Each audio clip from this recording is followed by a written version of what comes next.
നമ്മൾ ഈ പ്രണയം എന്ന് പറഞ്ഞ അവസ്ഥയും പ്രണയം തോന്നുന്ന വ്യക്തിയും എന്ന് പറയുന്നത് എപ്പോഴും മാറും. പ്രണയം എന്ന് പറയുന്ന ഒരു അവസ്ഥയാണ്, നമ്മുടെ അനുഭവാവസ്ഥയാണ്.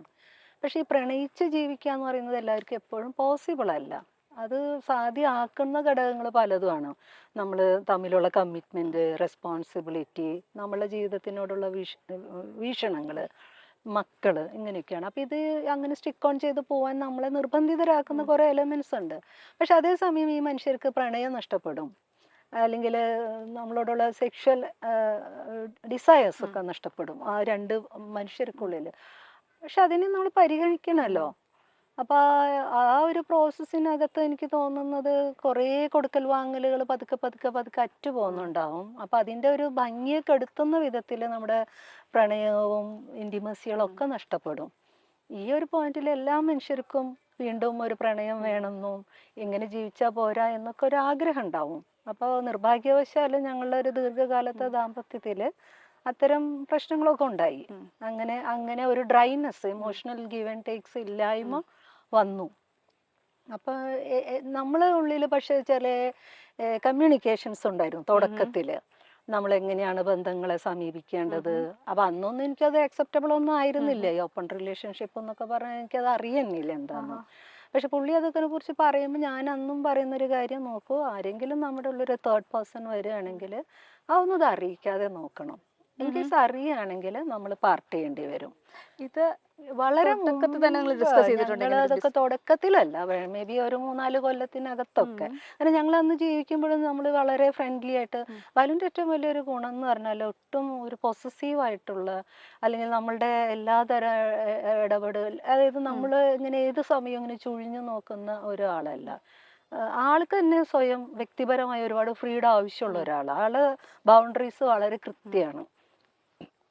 അപ്പോൾ ആളുടെ ഒരു നേച്ചർ അങ്ങനെയാണ്. പുള്ളിക്ക് ഒരുപാട് ഫ്രീ ടൈം വേണം, പുള്ളിയുടെ ബൗണ്ടറീസ് വളരെ പക്കയാണ്. പുള്ളി ഐസൊലേറ്റഡ് ആയി, അതായത് ആൾക്ക് ആളുടെ കുറേ എൻഗേജ്മെന്റ്സ് ഉണ്ടാവും. അപ്പോൾ ഓൺ സ്പേസിനെ ഭയങ്കര റെസ്പെക്ട് ചെയ്യുന്ന ഒരാളാണ്. അപ്പം അതിലേക്കൊക്കെ വേറെ ഒരാളെ ഏത് വിധത്തിൽ ഇടപെടാനൊന്നും അനുവദിക്കില്ല. നമ്മൾ ആ സ്പേസ് അങ്ങനെ തന്നെ മനസ്സിലാക്കി ജീവിക്കുന്നവരാ. അപ്പം അതിൻ്റെ അർത്ഥം ഞങ്ങൾക്കുള്ളിൽ വേറെ രീതിയിൽ എന്തെങ്കിലും ബുദ്ധിമുട്ടുകളുണ്ടായിരുന്നല്ലോ. എനിക്കത് അങ്ങനെ ഓക്കെ ആയിരുന്നു. ഞാൻ ഓക്കെ, ഞാൻ അങ്ങനെ ഒരു അല്ല, നമ്മൾ ആ സ്പേസിൽ ജീവിക്കുമ്പോൾ നമ്മൾ ആ ഒരു പുള്ളി രാവിലെ എണീറ്റ് കഴിഞ്ഞാൽ ആള് പാട്ട് കേൾക്കും, കുറേ നല്ല നല്ല പാട്ടുകൾ കേൾക്കും. അപ്പം ഞാൻ പറഞ്ഞ അങ്ങനത്തെ പാട്ട്, ഇപ്പോൾ ക്ലാസിക്കൽ മ്യൂസിക്സ് ആണെങ്കിലും കുറേ ഇൻസ്ട്രുമെന്റ്സ് ആണെങ്കിലും ഇൻസ്ട്രുമെന്റ് മ്യൂസിക്സ് ആണെങ്കിലും ഒക്കെ പരിചയപ്പെടുന്നത് അങ്ങനെ. ഇപ്പം എൻ്റെ ജീവിതത്തിലൊന്നും ഞാൻ സാക്സോഫോണൊന്നും കേട്ടിട്ടേ ഇല്ല. നമ്മളാകെ റേഡിയോയിൽ കേൾക്കുന്ന പാട്ട് അല്ലെങ്കിൽ കാസറ്റിലുള്ള പാട്ട് എന്നല്ലാതെ നമ്മളൊന്നും കേട്ടിട്ടില്ല. അപ്പം ഇങ്ങനെ ഒത്തിരി അങ്ങനെയുള്ള കുറേ കാര്യങ്ങൾ. അപ്പം ഞാനതിനെ റെസ്പെക്ട് ചെയ്യുന്നുണ്ട്. പിന്നെ ആൾക്ക് അങ്ങനെ ഔട്ട് ഗോയിങ് അല്ല, സോഷ്യലൈസേഷൻ ഒന്നും അങ്ങനെ അത്ര ഇഷ്ടമുള്ള ഒരാളല്ല. പക്ഷെ അതിലിപ്പോൾ ഞാൻ പോകുന്നതുകൊണ്ട് ആൾക്ക് കുഴപ്പമൊന്നുമില്ല, ആളെ അക്കോമഡേറ്റ് ചെയ്യില്ല. അപ്പം എൻ്റെ ഒരു പ്രശ്നം എന്ന് പറഞ്ഞാൽ ഞാൻ ഒരു 1 man 1 woman എന്നുള്ള റിലേഷൻഷിപ്പിലാണ് നിൽക്കുന്നത്. അപ്പം എനിക്ക് ഇദ്ദേഹം അല്ലാണ്ട് പിന്നെ ആരുണ്ടാവും? ഞങ്ങൾ 9 വയസ്സിൻ്റെ വ്യത്യാസമുണ്ട്. അപ്പം എൻ്റെ കൂടെ സിനിമയ്ക്ക് വരാൻ, കടപ്പുറത്ത് പോകാൻ നമ്മളുടേതായ ഒരേ ആഗ്രഹങ്ങളുണ്ടാവുമല്ലോ. നമ്മുടെ ഒരു ഇണയോടൊപ്പം നമ്മൾ ജീവിക്കുന്നതിൻ്റെ സാധ്യതകളുണ്ടല്ലോ. അപ്പം ഇതൊന്നും ഫുൾഫിൽ ചെയ്യുന്നില്ല. അപ്പം അതിൻ്റെ ഒരു ബിറ്റർനെസ് ഉള്ളിലുണ്ട്. പക്ഷെ എന്നാലും ഞങ്ങൾ ഓക്കെ ആയിരുന്നു, ഞങ്ങൾ ഫ്രണ്ട്ലി ആയിരുന്നു. ഇദ്ദേഹത്തെ പരിചയപ്പെടുന്ന സമയത്ത് അല്ലെങ്കിൽ കല്യാണം കഴിക്കുന്ന ഒരു സിറ്റുവേഷനിൽ ഇദ്ദേഹം ഇങ്ങനെ ആയിരിക്കും എന്നൊരു തിരിച്ചറിവ് ഉണ്ടായിരുന്നോ ഏതെങ്കിലും ഘട്ടത്തിൽ? ഇല്ല, കാരണം ഞങ്ങൾ ഒത്തിരി നാളൊന്നും പ്രേമിച്ച് നടക്കുന്ന ആളുകളായിരുന്നു. ഞങ്ങൾ അങ്ങോട്ടും ഇങ്ങോട്ടും പറയുന്നു. പിന്നെ പുള്ളി പുറത്ത് പോകാനുള്ള തീരുമാനം എടുക്കുമ്പോൾ ഞാൻ പറഞ്ഞു, എനിക്ക് അത്രയും 4 വർഷമൊക്കെ കേട്ടേ വരുള്ളൂ, മോസ്കോയിൽ പഠിക്കാൻ പോകണമെന്നാന്ന് പറഞ്ഞു. ഞാൻ എനിക്കൊന്നും പിടിച്ചു നിൽക്കാൻ പറ്റില്ല. കാരണം എൻ്റെ വീട്ടിൽ 18-20 വയസ്സിനകത്ത് പെൺപിള്ളേരെ കെട്ടിച്ചു കൊടുക്കും. അപ്പം ഞാൻ വളരെ സ്ട്രഗിൾ ചെയ്തിട്ട് ഞാൻ പഠിക്കുന്നത്. ഞാൻ പറഞ്ഞു, അങ്ങനെയാണെങ്കിൽ വീട്ടിൽ വന്ന് സംസാരിക്കണം എന്ന് പറയുന്നു. വീട്ടിൽ വന്നൊക്കെ ആൾ സംസാരിക്കുമ്പോൾ സ്വാഭാവികമായിട്ടും അവർ ഓക്കെ അല്ല. പക്ഷെ എൻ്റെ ചേട്ടനാണെങ്കിൽ അപ്പച്ചനോടും അമ്മയോടൊക്കെ പറഞ്ഞു, ഇവളുടെ കാര്യത്തിൽ നമ്മൾ അങ്ങനെ ഒരു ആലോചനയൊക്കെ കൊണ്ടുവന്ന് കെട്ടിക്കേണ്ട കാര്യമൊന്നും ആലോചിക്കേണ്ടെന്ന് പറഞ്ഞു. പിന്നെ ഞാനും ബാലും കൂടെ തീരുമാനിച്ചു പോകുന്നതിന് മുമ്പ് രജിസ്റ്റർ ചെയ്യാമെന്ന്. അങ്ങനെ രജിസ്റ്റർ ചെയ്തിട്ടാണ് പോകുന്നത്. അപ്പം ഞങ്ങൾ ശരിക്കും പറഞ്ഞാൽ ഞങ്ങൾ പ്രീ ഡിഗ്രിക്ക് പരിചയപ്പെടുമ്പോഴത് പ്രണയത്തിലേക്കൊന്നും വളർന്നില്ല. എൻ്റെ മനസ്സിൽ ഇത് വലിയൊരു ചേട്ടനല്ലേ, എനിക്ക് പ്രേമുണ്ട്, പക്ഷേ ഈ ചേട്ടന് എന്നോട് പ്രേമുണ്ടോ എന്ന് എനിക്ക് അറിഞ്ഞുകൂടാ. ആരാധന ആണ്, ഭയങ്കര ഇഷ്ടമാണ്. അയ്യോ, ഇങ്ങനത്തെ ഒരു ചേട്ടനായിരുന്നെങ്കിൽ. പക്ഷെ ഞാൻ പ്രേമം അങ്ങോട്ട് പറയുന്ന ഒരു ആളും അല്ല. എനിക്ക് അതൊക്കെ എക്സ്പ്രഷൻ പറയണം തീർച്ചയായിട്ടും. സെലക്ട് ചെയ്തെങ്കിലും അങ്ങനെ അപ്പം നമുക്ക് അങ്ങനെയൊക്കെ ഉണ്ടല്ലോ.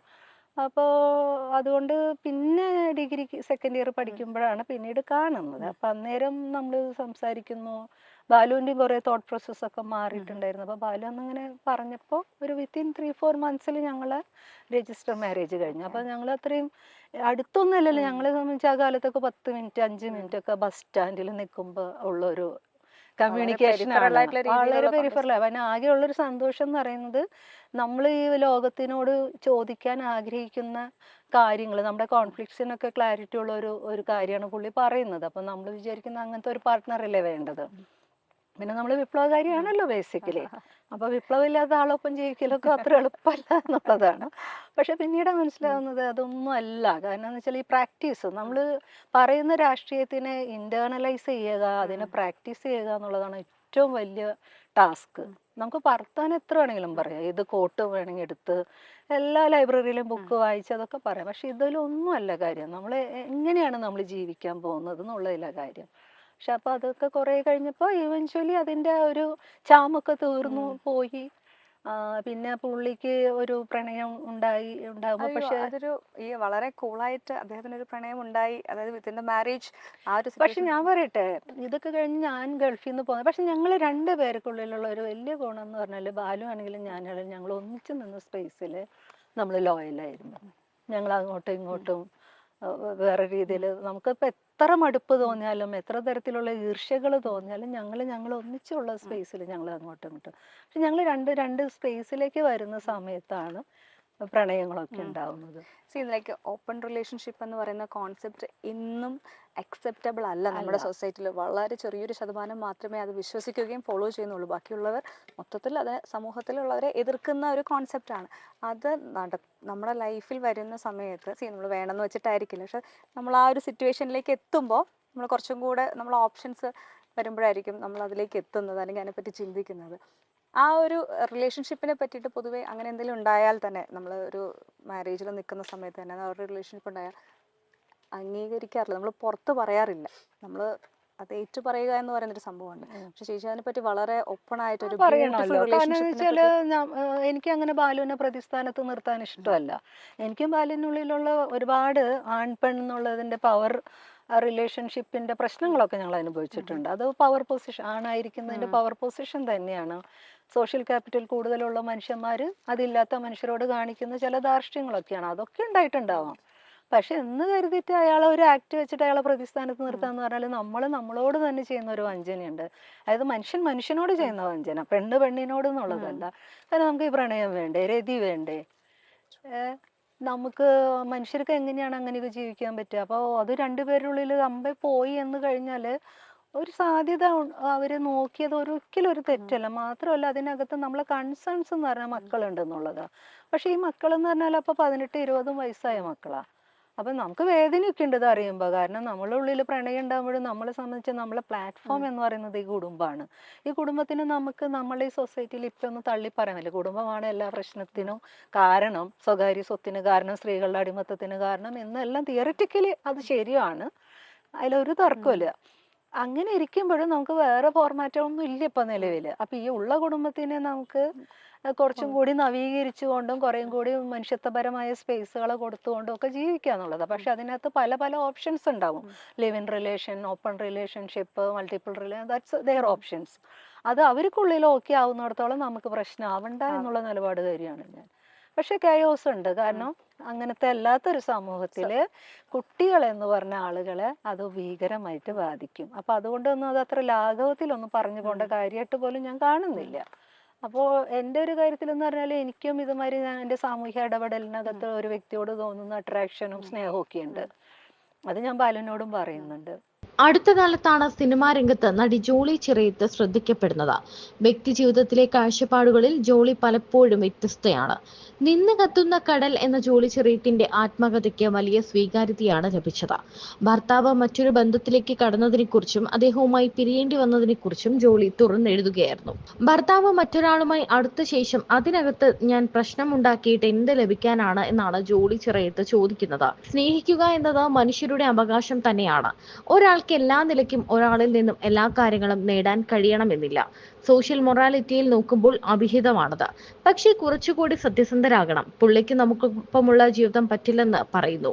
അവരുടെ കൂടെ ജീവിക്കാനാണ് ആഗ്രഹിക്കുന്നതെന്ന് പറയുമ്പോൾ കേൾക്കുമ്പോൾ സുഖമൊന്നുമില്ല, അസൂയ തോന്നും. കാരണം ഭാര്യയും ഭർത്താവും എന്ന സ്ഥാനത്തിരിക്കുമ്പോൾ നമ്മുടെ അവകാശവും അധികാരവുമാണല്ലോ.